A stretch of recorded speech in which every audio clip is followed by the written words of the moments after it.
Welcome back, friends, to the Cadaver Club. I'm Ben. This is going to be my entry for the Horrorman's Slashback Saturday Challenge, and the theme for this week is romance. Love is in the scare.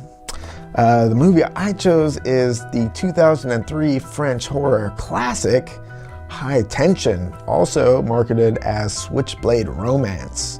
Now, this movie tells the story of female school chums Alex and Marie, who are going to Alex's parents' farmhouse for the weekend to get some studying done.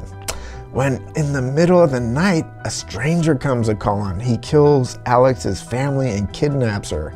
Will Marie be able to get to Alex in time to save her from the killer having his way with her? Watch and find out. Now, I am going to do spoiler talk a little later, but I will warn you first. For now, I'm just going to talk about sort of the general horror zeitgeist, what that was like when this movie came out. So this came out in 2003, and it was actually the same year that Texas Chainsaw Massacre came out, the remake, and The House of a Thousand Corpses. But up until this point, really the sort of trend in foreign horror was Japanese ghost stories. They were very popular, and the American studios were actually remaking a lot of them for the American audience, or English-speaking audience, I guess I should say.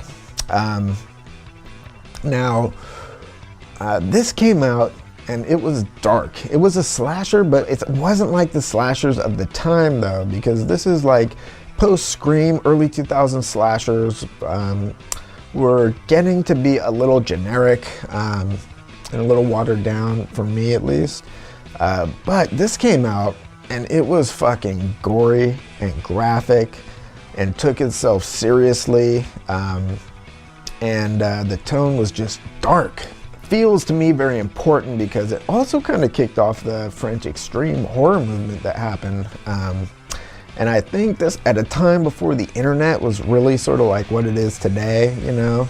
You just basically didn't hear about as much stuff as you hear about now. This was picked up by Lionsgate and released. It got a theatrical release, but they had heavily edited it down to an R.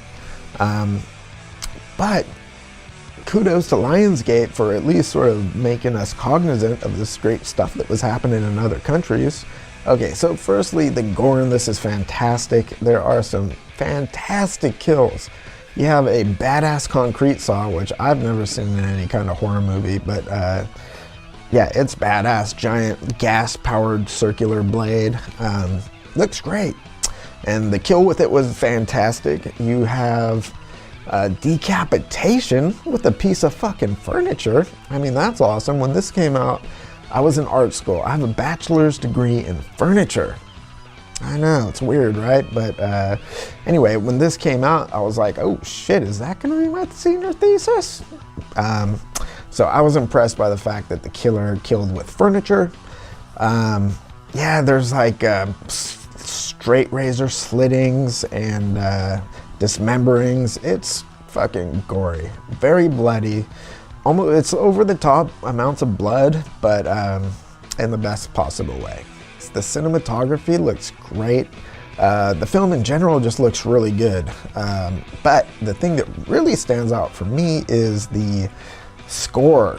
Now, the score is not really musical, I should say. It is like more sound design, but very effective in how it is done. You have like a sustained harmony, and then you'll have like swelling crescendos of static, and then it will recede, and then it'll come back, and there's like high-pitched squealy sounds, and like, I don't know. To me, when this came out, I was very impressed with what they did with the sound design, because it was sort of unlike what was going on with other movies, but highly effective. So the sound design has always sort of stood out for me with this movie. It's fantastic. Yeah, so we got what? Cinematography is good. The gore is fantastic. The sound design is terrific. What is left? Let's get into some spoilers. Here's my spoiler warning. It turns out he was dead the whole time. Motherfucker!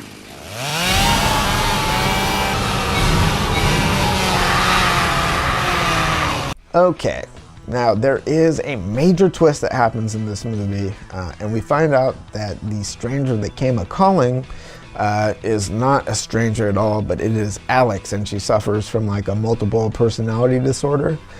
She has been obsessed with Alex, her friend, and we find out that the killer has been her the whole time. Now, when I initially saw this, I loved the movie up until this point, and then I was like, what, that kind of sucks. It rubbed me the wrong way a little bit.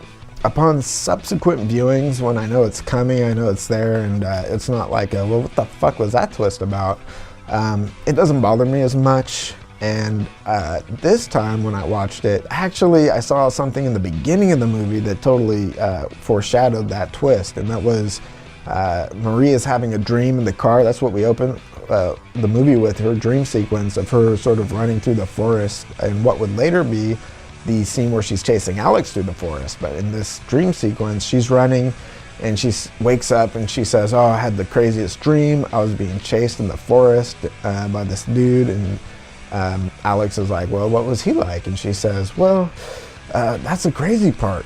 It was me. I was chasing myself. I've never noticed that before, but I thought it was pretty cool when I watched it this time around. So I wasn't the biggest fan of that twist, which sort of defines this movie, I think, a little bit. So if you hate that twist, then you kind of hate the sort of very fundamental aspect of this movie. And it may be hard for some to look past that, but for me, like I said, I wasn't a big fan of the twist, but it didn't ruin the movie for me because the first part was terrific, I thought. So anyway, let me know what you thought of this movie in the comments section. Have you seen it? What'd you think of that twist? Did it rub you the wrong way, or were you on board for it? Thanks for watching. Like, comment, and subscribe. Join the Cadaver Club. Bye-bye.